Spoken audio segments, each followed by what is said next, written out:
Hi and welcome back to the channel. Thank you so much for clicking into this video.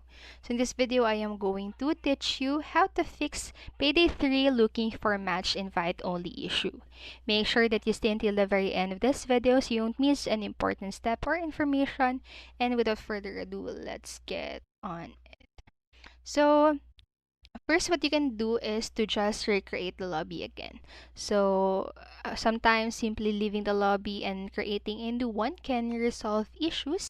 And then you can also try restarting the matchmaking session. So, exiting and re-entering the matchmaking session can resolve issues related to lost connections, providing a fresh start to the gaming experience.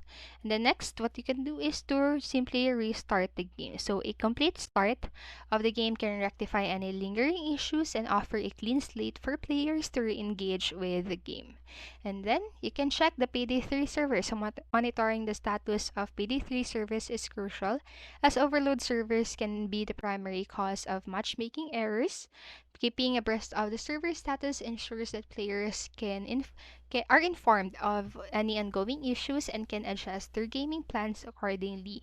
And you might go for two options to check if there's any update related to server status, and that is first through the PD3 Twitter handle. So if something is posted here, like they previously announced as they have in their posts, so you can just go ahead and go into their Twitter and see if any news is posted. And then next is go to the Reddit or Reddit related to the issue, and you can get some information from there.